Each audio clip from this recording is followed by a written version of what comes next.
Assalamualaikum warahmatullahi wabarakatuh. Alhamdulillahi rabbil alamin. Lahun ni'mah wa lahul fadl wa lahul thana'ul hasan. Salawatullahil barrir rahim wal malaikatil muqarrabin ala sayyidina Muhammadin tahal amin wa ala alihi wa sahbihi at-tayyibin at-tahirin. Rabbi syrah li sadri wa yassir li amri wa thabbitni ala al-iman. Allahumma la sahla illa ma ja'altahu sahla wa anta ya hayyu ya qayyum taj'alul hazna idza syi'ta sahla. Amma ba'd. Para pemirsa FB Yayasan Syahamah yang mudah-mudahan semuanya senantiasa mendapatkan limpahan taufik, rahmah serta hidayah dari Allah Subhanahu wa Ta'ala. Pada kajian tematik hari Kamis 26 November 2020, pada pagi hari yang insya Allah penuh keberkahan ini, kita insya Allah akan membahas sebuah hadis yang sahih yang diriwayatkan oleh Imam Ibnu Hibban di dalam kitab Sahih Ibnu Hibban, bahwa Rasulullah sallallahu alaihi wasallam bersabda kepada kita semuanya, innallaha yubghidu kulla ja'dhariyyin jawad sakhabin bil aswaq jifatin bil lail himarin bid dahar alimin atau arifin bi amrid dunya jahilin bi amril akhirah. Rawahu Ibnu Hibban. Rasulullah sallallahu alaihi wasallam di dalam hadis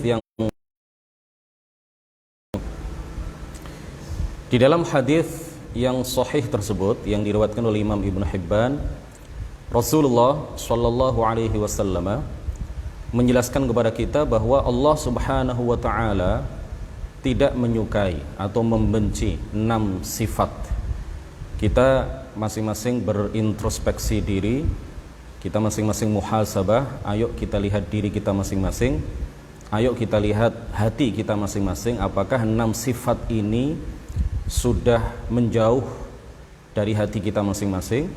Hati kita masing-masing sudah terbebas dari 6 sifat yang dibenci oleh Allah ini, ataukah sebaliknya, justru 6 sifat yang dibenci oleh Allah Subhanahu wa ta'ala tersebut masih tertanam dan bercokol kuat di hati kita masing-masing. Yang pertama adalah ja'dhari, sifat ja'dhari, orang yang ja'dhari. Ja'dhari ini adalah orang yang memiliki sifat sombong dalam hatinya, takabbur. Sebagaimana kita tahu bahwa takabbur atau sombong ini adalah salah satu dosa besar. Sombong sebagaimana didefinisikan langsung oleh baginda Rasulullah sallallahu alaihi wasallam, jenisnya ada 2. Yang pertama adalah batarul haqqi, yang kedua adalah ghamtun nas. Yang pertama adalah batarul haqqi, ay raddul haqqi ala qailihi, menolak kebenaran yang disampaikan oleh orang lain padahal dia tahu bahwa hal itu benar. Padahal dia tahu bahwa apa yang disampaikan orang itu benar, tapi kemudian ditolak karena orang yang menyampaikan kebenaran itu lebih muda usianya, misalkan lebih sedikit hartanya, lebih miskin darinya, lebih rendah status sosialnya. Dia adalah orang yang disegani, dihormati, diululukan oleh masyarakat, sementara orang yang menyampaikan kebenaran adalah rakyat biasa. Dia memiliki jabatan tinggi di pemerintahan, sementara orang yang menyampaikan lebih rendah jabatannya di pemerintahan atau sama sekali tidak memiliki jabatan di pemerintahan, rakyat jelata misalkan. Dia orang yang kaya raya, hartanya triliunan, sementara orang yang menyampaikan kebenaran itu orang yang fakir, orang yang miskin. Lalu dia tolak kebenaran itu padahal dia tahu bahwa itu benar. Nah, orang yang sombong, orang yang menolak kebenaran seperti ini, maka di akhirat dia akan dijadikan oleh Allah Subhanahu wa ta'ala ukurannya sebesar atau seukuran semut merah kecil yang kemudian diinjak-injak oleh manusia-manusia yang lain sebagai bentuk penghinaan terhadap orang itu karena dia telah memiliki sifat sombong sewaktu hidup di dunia. Padahal kita tahu bahwa orang-orang yang mati dalam keadaan kafir.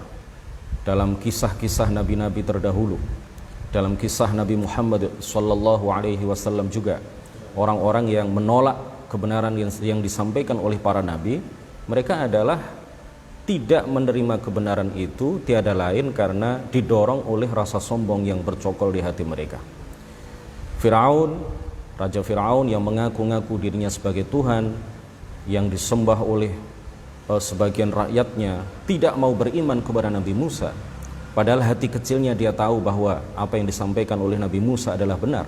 Setelah melihat sekian mukjizat yang Allah anugerahkan kepada Musa dan kemudian dilihat secara langsung oleh Raja Firaun, tetapi Raja Firaun setelah melihat sekian mukjizat itu dia tidak mau beriman kepada Nabi Musa alaihissalam karena rasa sombong yang ada di hatinya.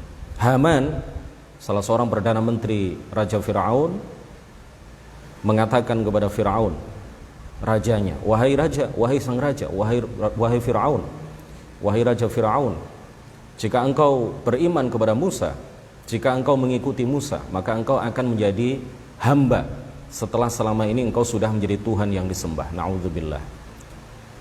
Kemudian Bani Israel yang Nabi Musa diutus kepada mereka oleh Allah Subhanahu wa taala, mereka juga tidak mau beriman kepada Nabi Musa setelah melihat berbagai mukjizat yang luar biasa yang mereka lihat langsung pada diri Nabi Isa alaihi salam. Nabi Isa bahkan bisa menghidupkan orang mati, menyembuhkan orang yang terlahir dalam keadaan buta. Setelah melihat berbagai mukjizat yang luar biasa di hadapan mereka, mereka tidak mau beriman. Kenapa mereka tidak mau beriman? Tiada lain disebabkan karena kesombongan mereka. Jika mereka beriman kepada Nabi Isa alaihi salam, maka hilanglah kehormatan mereka. Itu yang mereka yang menggoda mereka. Syaitan membisikkan mereka jika mereka beriman dan percaya mengikuti ajaran Nabi Isa alaihi salam, maka hilanglah kekuasaan dan kehormatan mereka. Begitu juga yang terjadi pada orang-orang kafir Quraisy, Abu Lahab, Abu Jahal, dan para pimpinan kafir Quraisy yang lain. Mereka tidaklah mau beriman kepada Nabi Muhammad sallallahu alaihi wasallam kecuali karena rasa sombong yang bercokol di hati mereka. Mereka tidak mau beriman dan mengikuti ajaran Nabi Muhammad sallallahu alaihi wasallam karena jika itu dilakukan oleh mereka, maka mereka akan menjadi rakyat biasa, kata mereka. Padahal selama ini mereka sudah menjadi pemimpin yang diagungkan oleh kaumnya. Mereka akan menjadi orang-orang yang mengikuti Nabi Muhammad, padahal sebelumnya mereka adalah orang-orang yang diikuti oleh kaumnya. Padahal mereka tahu bahwa Nabi Muhammad adalah betul-betul Nabi, betul-betul Rasul. Setelah melihat sekian banyak mukjizat, terutama Al-Quran yang sering mereka dengar, dan mereka yakin bahwa itu bukanlah puisi, itu bukanlah prosa, itu bukanlah buatan Nabi Muhammad sallallahu alaihi wasallam. Bahkan mereka Allah menurunkan mengenai mereka, ya'rifunahu kama ya'rifuna abna'ahum.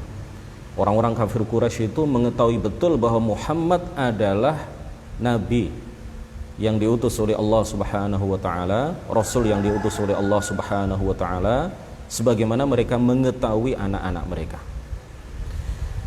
Jenis takabur yang kedua adalah ghamtun nas, ai istihqarun nas, merendahkan semua orang, menganggap dirinya paling sempurna, menganggap dirinya paling benar, menganggap dirinya lebih tinggi derajatnya dibandingkan dengan semua orang. Padahal kelebihan-kelebihan yang ada pada diri orang tersebut, dia lupa bahwa itu semuanya adalah nikmat, rahmat, dan anugerah yang Allah berikan kepadanya. Sehingga kemudian dia melecehkan, merendahkan semua orang, menganggap semua orang itu di bawah dia. Tidak ada orang sekaya saya, misalkan ya, orang itu mengatakan tidak ada orang yang seganteng saya, tidak ada orang yang ibadahnya melebihi saya.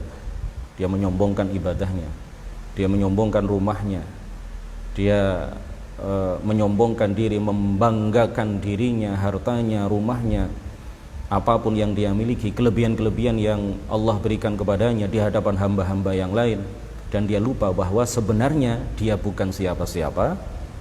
Dia adalah makhluk yang serba terbatas, dia makhluk yang memiliki banyak kelemahan, Dia makhluk yang awalnya adalah mani yang sangat menjijikkan, kemudian berakhir dengan ketidakberdayaan, berakhir dengan kematian. Ya, dia lupa mengenai itu semuanya, sehingga kemudian dia membanggakan dirinya di hadapan makhluk-makhluk yang lain, di hadapan hamba-hamba yang lain.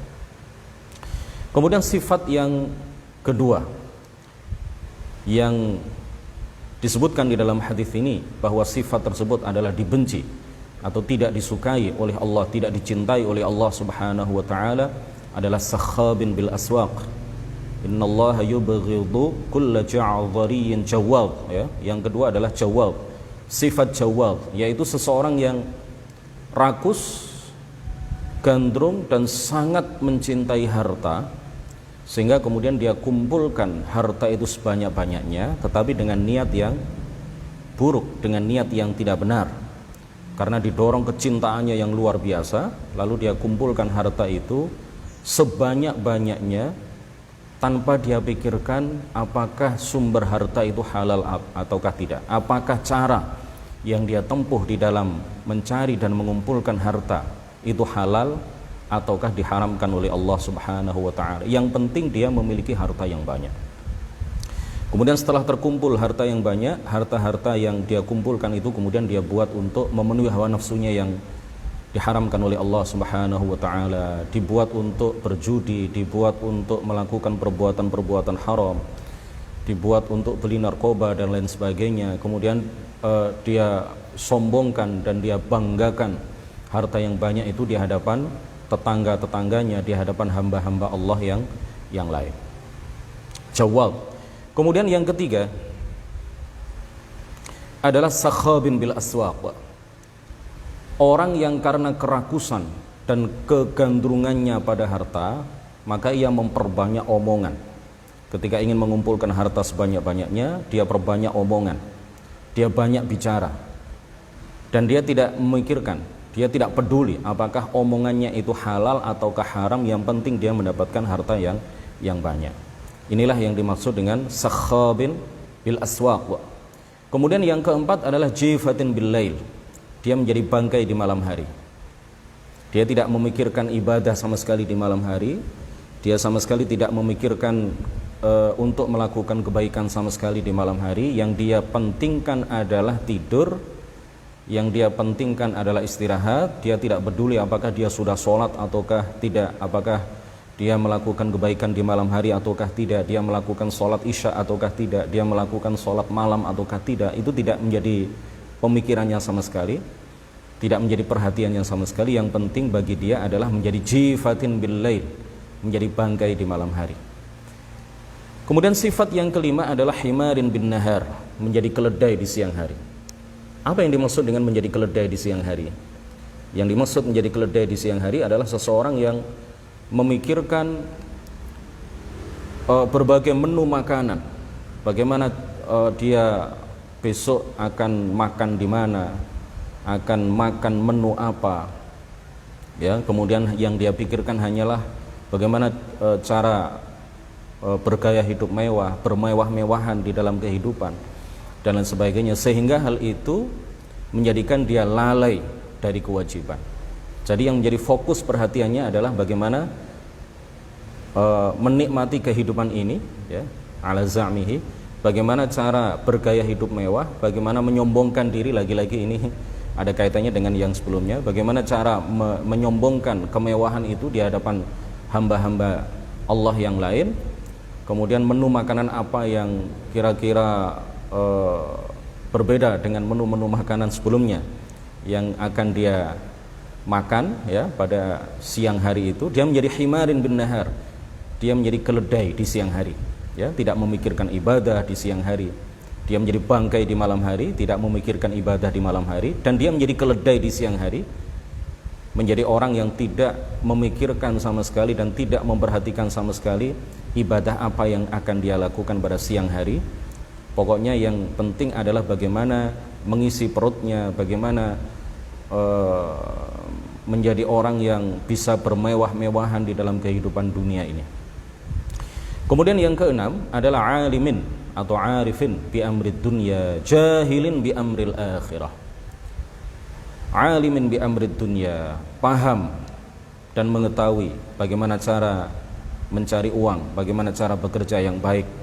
Dia mengetahui perkara dunia, tetapi dia jahil mengenai perkara akhirat. Dia tidak mengetahui ilmu agama, dia tidak mengetahui tata cara wudu, dia tidak mengetahui tata cara menghilangkan najis, dia tidak mengetahui tata cara mandi besar, dia tidak mengetahui mandi wajib, mandi jinabat, dia tidak mengetahui bagaimana puasa yang benar, dia tidak tahu rukun-rukun sholat, hal-hal yang membatalkan sholat. Yang penting bagi dia adalah bagaimana dia mengumpulkan uang, bekerja. Asalkan dia sudah mengetahui cara-cara mengumpulkan uang, maka cukup bagi dia tanpa memikirkan sama sekali bagaimana cara mengumpulkan bekal sebanyak-banyaknya untuk kehidupan akhirat, untuk kebahagiaan abadi di akhirat. Nah, orang yang seperti ini juga adalah orang yang dibenci oleh Allah Subhanahu wa taala. Sifat seperti ini yang terakhir ini nomor 6, ini juga adalah salah satu sifat yang tidak dicintai atau dibenci oleh Allah Subhanahu wa taala. Padahal Rasulullah sallallahu alaihi wasallam berwasiat kepada kita semuanya, talabul ilmi fariidatun ala kulli muslimin, rawahul Baihaqi. Mencari ilmu agama yang daruri, mencari ilmu agama yang pokok, menuntut ilmu agama yang pokok, itu adalah kewajiban fardhu ain bagi setiap orang muslim, baik laki-laki maupun perempuan. Minimal yang wajib kita pelajari adalah ilmu agama yang fardhu ain, kemudian kita terapkan. Kita tidak diwajibkan untuk menjadi seorang mufassir ya, secara fardhu ain. Menjadi seorang mufassir itu adalah fardhu kifayah ya. Ahli di bidang tafsir itu adalah fardu kifayah. Mengetahui seluk-beluk fikih secara mendalam itu adalah fardu kifayah. Kalau sudah dilakukan oleh sebagian orang, maka sebagian yang lain gugur kewajiban mereka.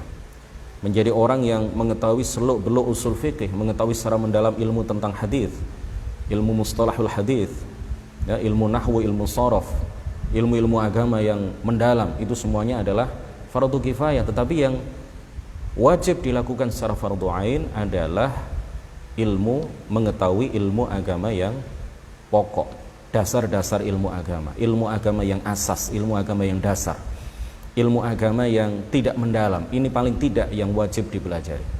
Ini kalau seandainya kita mau meluangkan waktu seminggu, 2 minggu, insya Allah kita sudah bisa mengkhatamkan belajar ilmu agama yang fardhu ain ya. Setelah itu kita laksanakan apa yang kita pelajari, kita praktekkan apa yang kita pelajari, maka sudah gugur kewajiban kita terkait dengan ilmu agama. Sudah gugur kewajiban kita terkait dengan ilmu yang menjadi bekal bagi kita untuk kehidupan akhirat. Ya, kalau seseorang mau, maka dia tidak membutuhkan waktu yang lama. Orang itu kan kadang kalau belajar ilmu agama harus di pesantren. Kalau belajar ilmu agama harus 6 tahun ya, harus sekian tahun, kemudian bayar SPP-nya setiap bulan berapa, saya nggak punya. Nah, ini yang kemudian menjadikan seseorang terbebani ya, kemudian menjadi malas untuk belajar ilmu agama, padahal yang secara fardhu ain wajib dipelajari oleh setiap orang muslim yang sudah mukallaf, yang sudah balik dan berakal, hanyalah ilmu agama, satu bagian dari sekian banyak ilmu agama yang disebut dengan ilmu agama yang fardhu ain atau ilmu agama yang pokok atau ilmu agama yang dasar. Demikian kajian kita pada pagi hari ini, singkat, mudah-mudahan padat dan penuh manfaat. Nuhallil wa nusalli 'alan nabi, la ilaha illallah. Allahumma shalli 'ala sayyidina Muhammad wa 'ala alihi wa sahbihi wa sallim. Rabbi ighfirli wa liwalidayya wa lil mu'minina wal mu'minat. Wassalamu alaikum warahmatullahi wabarakatuh.